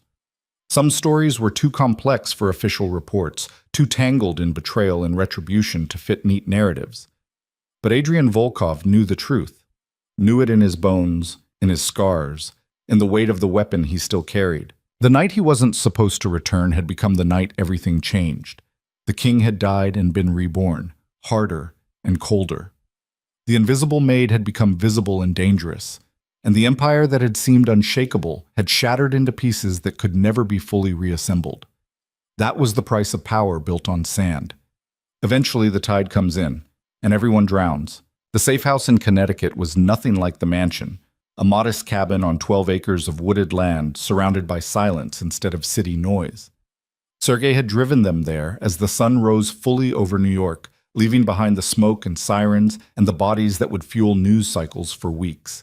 Adrian stood on the cabin's small porch, coffee in hand, watching morning light filter through pine trees. Behind him, through the open door, he could hear Mara moving around inside, unpacking the minimal supplies they'd grabbed, setting up the secure laptop, already planning next moves because that's what survivors did. "News is calling it a gang war," she said, stepping outside with her own cup. "Territorial dispute between rival organizations. 12 dead, including prominent businessman Adrian Volkov's wife and chief lieutenant. Police are investigating. Let them investigate." Adrian took a drink of bitter coffee. "They won't find anything that matters. Mikhail's people cleaned the scene. By the time forensics is done, it'll be unsolvable. Your name is everywhere. Questions about your disappearance, speculation about your involvement." Mara leaned against the porch railing. "Some outlets are already connecting you to organized crime. Your legitimate businesses are going to suffer." They were always a front anyway. Pretty lies to make ugly money look clean. Adrian watched a deer move through the distant trees, graceful and unbothered by human chaos. The question is what we do now, where we go from here. Mara was quiet for a moment, steam rising from her coffee into the cold morning air. "What do you want to do?" "I don't know." Adrian said it honestly, surprising himself. "For 15 years I knew exactly what I wanted. More territory, more power, more control. Now I've got half of what I built, an alliance with an old enemy, and no idea if any of it was worth what it cost." "Was it worth it?" Mara asked. "Before the betrayal, before everything fell apart, did the empire make you happy?" Adrian considered the question. Had he been happy? He'd been successful, feared, respected in certain circles and despised in others. He'd had money and influence and the power to shape outcomes. But happy? "I was satisfied," he said finally. "Satisfied isn't the same as happy, but it felt close enough. And now? Now I'm alive.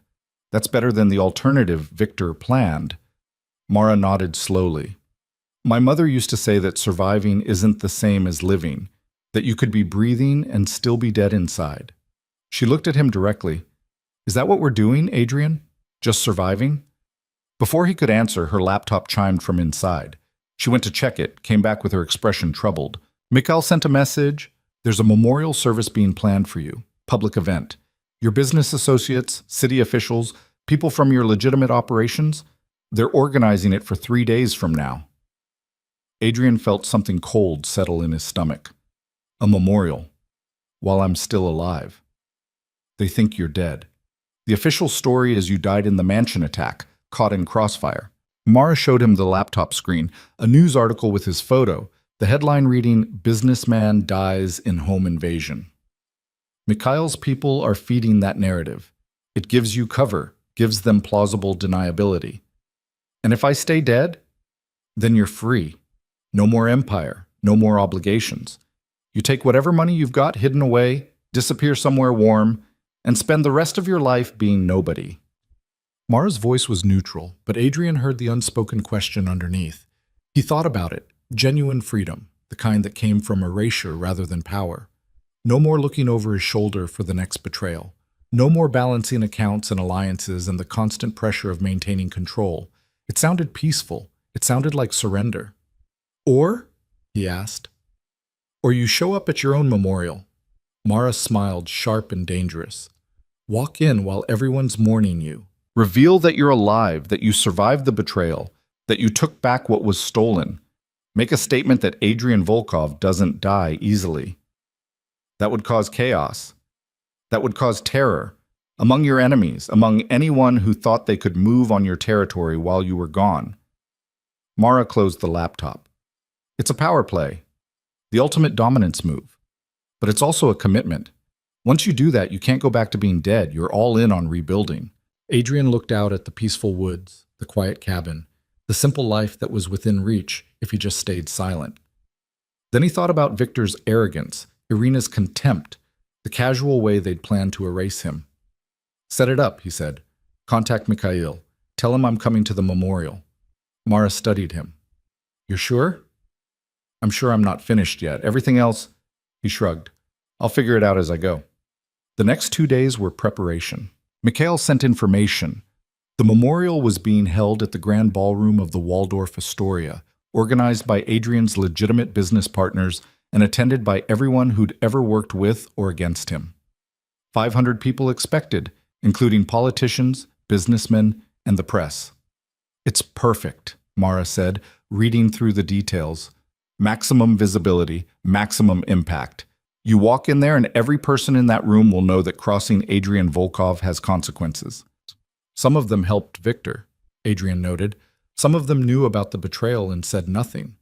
Which is why this is important. You're not just announcing you're alive. You're announcing that you know exactly who stood with you and who didn't. Mara pulled up a list of confirmed attendees. These 12 names, they're Victor's people. They switched allegiance the moment he took over. They'll be the most shocked when you appear. Adrian memorized the names, the faces. Later, when the dust settled, there would be reckonings.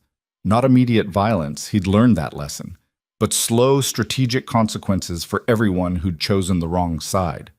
Mikhail visited on the second day, arriving in an armored SUV with minimal security, a gesture of trust, or at least mutual interest.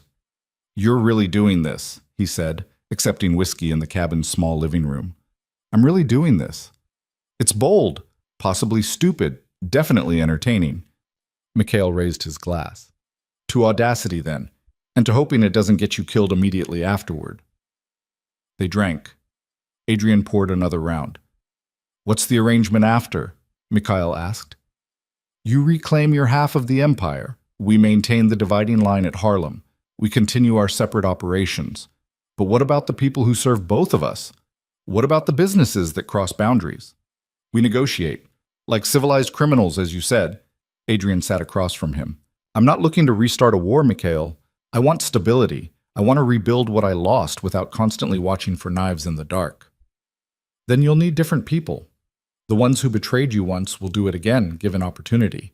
Mikhail gestured toward Mara, who was working on the laptop across the room. You're building a new inner circle. Her, obviously. Who else? I don't know yet. I need people who value loyalty over ambition. That's harder to find than it sounds. It's impossible to find, actually. Everyone has ambition. The trick is aligning their ambition with your success. Mikhail finished his whiskey.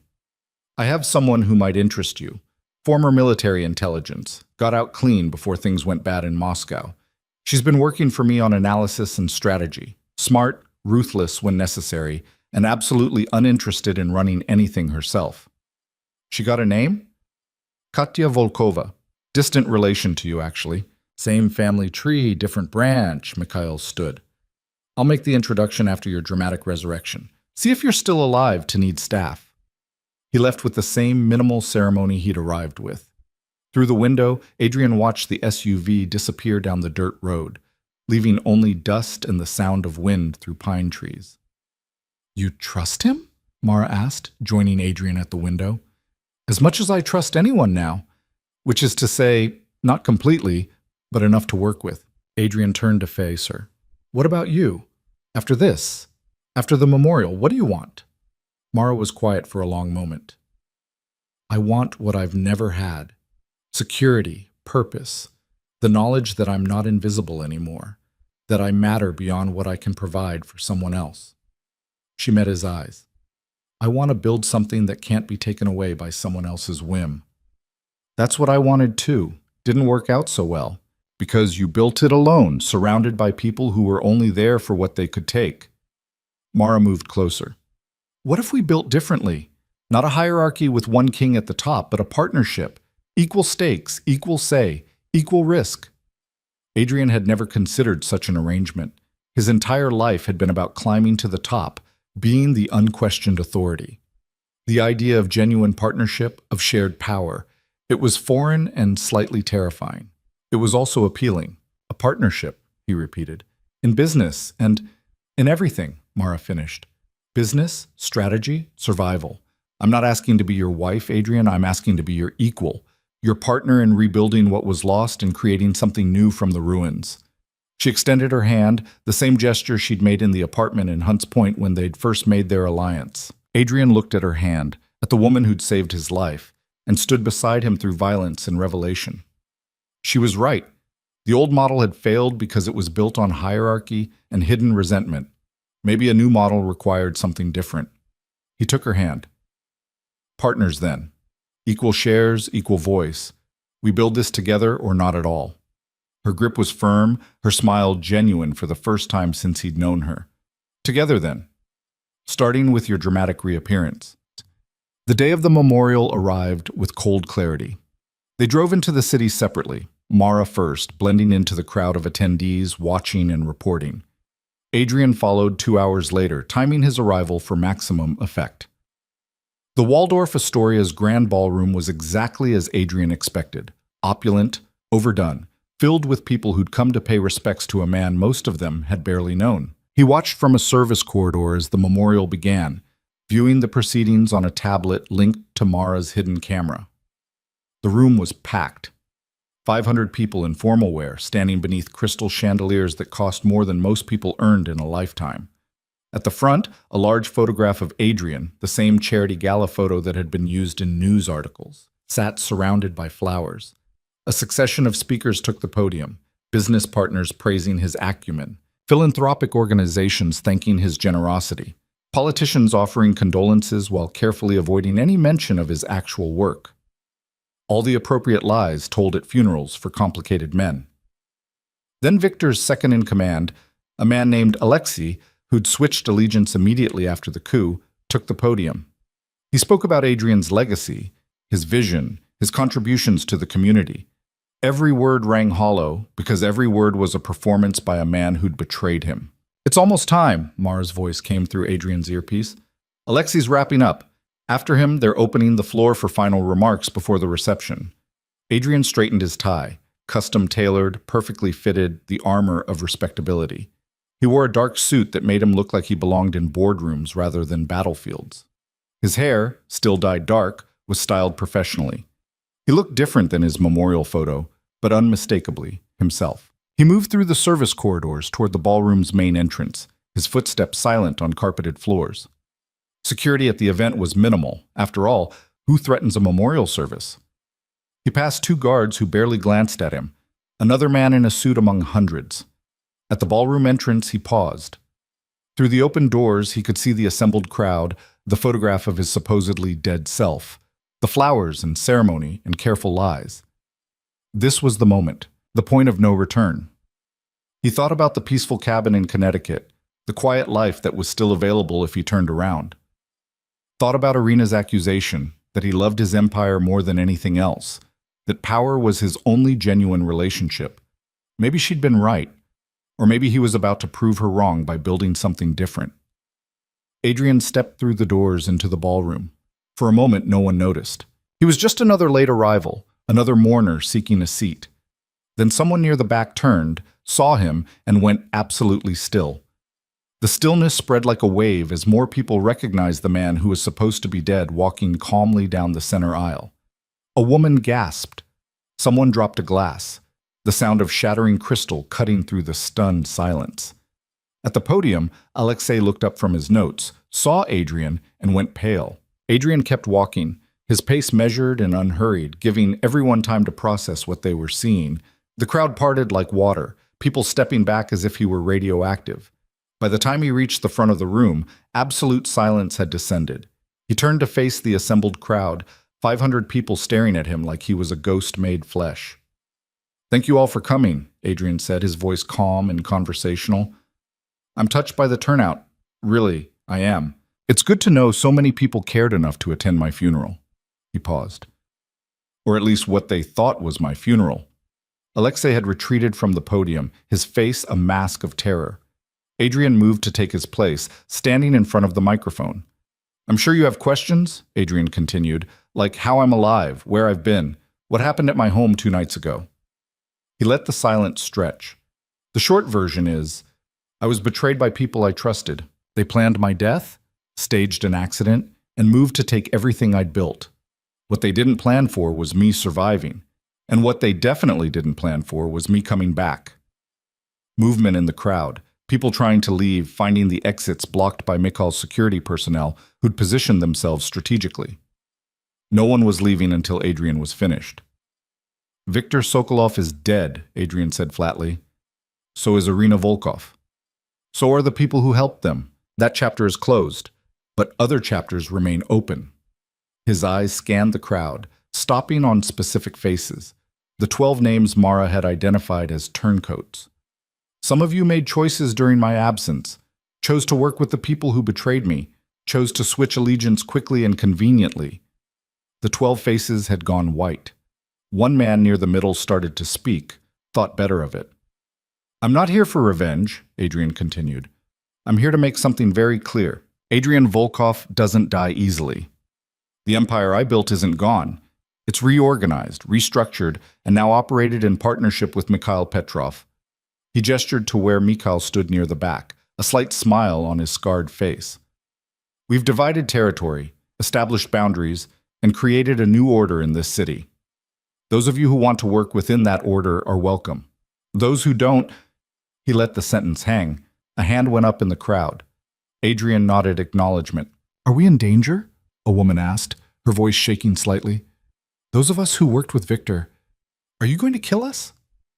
That depends entirely on what you do next, Adrian said. If you return to your positions, do your jobs, and operate with the understanding that loyalty matters, you're fine. If you decide to make trouble, to test boundaries, to believe that this new arrangement is weak, he shrugged, then we'll have problems, and problems get solved. More silence. Adrian could feel the fear in the room, could sense the recalculation happening in 500 minds simultaneously. Some of these people would become enemies. Others would fall in line. A few would disappear quietly, leaving the city entirely. That was fine. He didn't need everyone. He just needed people to understand that the rules had changed. One more thing, Adrian said. I'm introducing someone who will be working with me going forward. Some of you saw her in my home as staff. That was a cover. Her real role is now my partner, equal authority, equal voice in all operations. He gestured to the crowd. Mara stood from her seat near the middle, moved forward with confidence that marked her as entirely different from the invisible maid she'd pretended to be. She joined Adrian at the podium, her presence commanding attention. This is Mara Volkov, Adrian said. From this point forward, any business conducted with me is conducted with her as well. Any orders I give, she can give. Any agreements I make, she co-signs. We operate as a unit, understood? Heads nodded throughout the crowd. Some faces showed confusion. How had a maid become a partner? Others showed understanding. Clearly, this woman was more than she'd appeared. Good. Adrian stepped back from the microphone. The memorial is over. There will be no reception. You all came to mourn a dead man. Instead, you've witnessed a resurrection. Go home. Think about what you saw. Make your choices accordingly. He turned and walked toward the exit, Mara beside him. Mikhail's security opened a path through the crowd. Behind them, the ballroom erupted in chaos. Voices raised in shock and speculation, people pulling out phones, the news spreading at digital speed. Outside, a car was waiting. Adrian and Mara climbed in, and it pulled away from the Waldorf Astoria as police sirens began approaching. Too late, as always. That was dramatic, Mara said, a slight smile on her face. It needed to be. Fear is a better foundation than respect when you're rebuilding. Adrian watched the city pass by the window. Now comes the hard part. What's that? Actually following through, creating the new order we promised, making sure we don't become the same thing Viktor and Irina tried to be. Mara was quiet for a moment. We won't. Because we know what failure looks like. We've seen what happens when power becomes more important than partnership. That knowledge is our advantage. The car drove them to a building in the financial district, an office tower owned through one of Adrian's shell corporations. The penthouse suite had been set up as a temporary headquarters, secure and anonymous. From here, they would begin the real work of rebuilding. Over the next 6 weeks, the new order took shape. Adrian and Mara operated as they'd promised, equal partners making decisions together, balancing each other's strengths and weaknesses. Where Adrian had connections and strategic vision, Mara brought tactical precision and the ability to read people that came from years of invisibility. They met with Mikhail weekly, establishing protocols and boundaries, the division of territory held. A few attempts were made to test the new arrangement, ambitious mid-level operators who thought the partnership was weakness. Those attempts were dealt with swiftly and publicly enough to discourage others. Katya Volkova joined their operation, bringing exactly what Mikhail had promised: brilliant analysis and zero ambition to lead. She set up intelligence networks that gave them early warning on threats and opportunities. Within a month, they knew more about their own organization than Adrian had known in 15 years of running it alone. The 12 turncoats who'd worked with Victor were given a choice: prove their renewed loyalty through action or leave the city permanently. 8 chose to prove themselves. 4 disappeared quietly, smart enough to know when they'd lost. Adrian's legitimate businesses recovered slower than his criminal operations. The memorial stunt had made headlines, raised uncomfortable questions about his involvement in organized crime. Some corporate partners severed ties. Others stayed, attracted by the certainty of his survival rather than repelled by the implications. He didn't mourn the losses. Clean money was useful, but it had always been a facade. Now he focused on what he'd actually been good at: navigating the gray spaces where law and power intersected. 3 months after the memorial, Adrian and Mara stood on the rooftop of their headquarters, looking out over the city lights. The summer heat had given way to autumn chill, the air sharp and clean. "We've got stability," Mara said, reviewing reports on her tablet. Territory disputes down 70%. Revenue streams restored to 85% of pre-betrayal levels. Working relationships with Mikhail's organization functioning smoothly. But Adrian heard the unspoken reservation. "But this feels temporary, like we're building on sand again." She set down the tablet. "We've created a better system, a more equitable partnership, but we're still operating in a world where betrayal is profitable and loyalty is rare. How long before someone else decides we're vulnerable?" Adrian had been thinking about the same thing. They'd survived and rebuilt, had created something more sustainable than what came before. But the fundamental nature of their world hadn't changed. It was still built on violence and exploitation, still dependent on fear and calculation. "What if we change the game entirely?" he asked. "How?" "I've been talking with some people, legitimate investors who are interested in urban development projects in the territories we control. Real estate, infrastructure, business loans." Adrian turned to face her. "What if we slowly converted our operation, kept the power structure but changed what it's used for? Instead of drugs and extortion, we control development and opportunity." Mara considered this.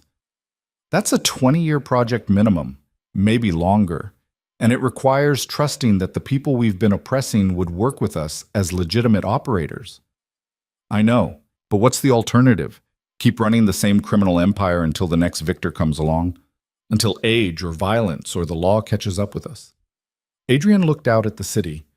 "I'm tired of building things that can only end in blood, Mara. I want to build something that might actually last." She was quiet for a long time, thinking through the implications. Then, "We'd need to maintain enough of the criminal operation to protect ourselves during the transition. Can't go legitimate while we're still vulnerable." "Agreed. We keep the muscle, the intelligence network, the enforcement capability. But we start redirecting profits toward legitimate acquisitions. Start building the next phase." Mikhail would need to agree. His territory would need the same transition, or we'd be creating a weakness he could exploit. "I'll talk to him. He's smart enough to see the long game." Adrian pulled out his phone, looked at the contact list, a fraction of what it had been before the betrayal, but more trustworthy. "We could do this. Actually change the nature of what we are." Mara moved beside him, looking out at the city that had almost killed them both. Or we could fail spectacularly and lose everything we've rebuilt. That's always the risk. But at least we'd fail trying to create something better rather than maintaining something broken. She nodded slowly. Then let's try. Partners in rebuilding, partners in transformation. Whatever comes next, we face it together. They stood on the rooftop as the city moved below them, millions of people living their lives, unaware of the power structures that shape their opportunities and limitations. Somewhere in those streets, the next generation of ambitious criminals was learning the rules, planning their own ascents. But maybe, if Adrian and Mara succeeded, those future criminals would find a different path available, a way to build power that didn't require destroying others to maintain it. It was ambitious, possibly naive, definitely dangerous. It was also the only future worth building. 6 months after the memorial, Adrian Volkov stood in a real estate development office, signing papers that would convert a former warehouse district into mixed-use housing and small business space. Beside him, Mara countersigned as equal partner. The project was funded through carefully laundered money being put to legitimate use, the first step in a much longer journey. Across town, Mikhail was doing the same thing in his territory, having agreed that slow transition was smarter than maintaining their current model indefinitely. They were both betting on the possibility of evolution, of changing what they were before circumstances forced that change violently. It wouldn't be easy. Some of their own people opposed the shift toward legitimacy.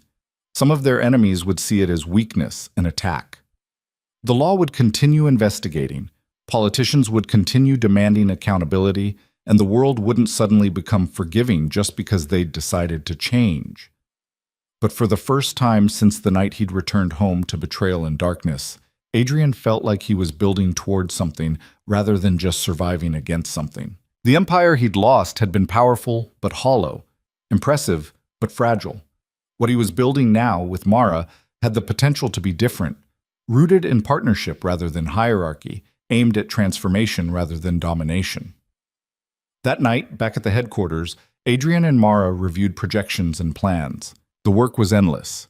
Managing the criminal operations that still funded them, developing the legitimate ventures that would eventually replace those operations, maintaining the balance between fear and trust that kept their organization stable. You ever miss the simplicity? Mara asked during a break, both of them exhausted from 12-hour days that had become standard. When it was just about territory and power? Never simple, just clearer. Adrian rubbed his eyes. But no, I don't miss it. That version of this life would have killed me eventually, either literally, like Victor tried, or spiritually, by turning me into something I couldn't live with being. And this version? This version might actually mean something, might leave behind more than bodies and money. He looked at her across the desk they now shared. That's worth the complexity. Mara smiled, genuine warmth that she still rarely showed, but that had become more frequent as the months passed. Then we keep building. Partners until the end, whatever that end looks like. Partners until the end, Adrian agreed. Years would pass. The transformation Adrian and Mara initiated would face setbacks and resistance. Some of their people would betray them. That was inevitable in their world. Some of their ventures would fail. They would make mistakes, miscalculations, errors in judgment that cost money and sometimes lives. But they would also succeed. Slowly, incrementally, they would convert their criminal empire into a legitimate development organization. The muscle would become security services. The enforcers would become project managers. The fear they'd once wielded would transform into respect earned through creating opportunity rather than exploiting vulnerability. It would take 15 years of careful work, constant vigilance, and partnership that never wavered even when tested by circumstance and temptation. But eventually, Adrian Volkov would attend city council meetings as a recognized developer rather than a suspected criminal. Mara would sit beside him, no longer invisible but powerful in her own right, respected for her strategic mind and unwavering principles. The mansion where everything had fallen apart would be sold, converted into a museum about New York's complicated history.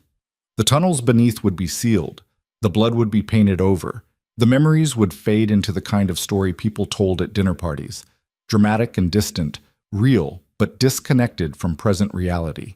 And Adrian would sometimes stand at the window of his office, legitimate, legal, clean, and think about the night he wasn't supposed to return. The night that had destroyed everything he thought he'd built and forced him to build something better from the ruins. He would think about Victor's arrogance and Irina's contempt, about the casual way they'd planned to erase him.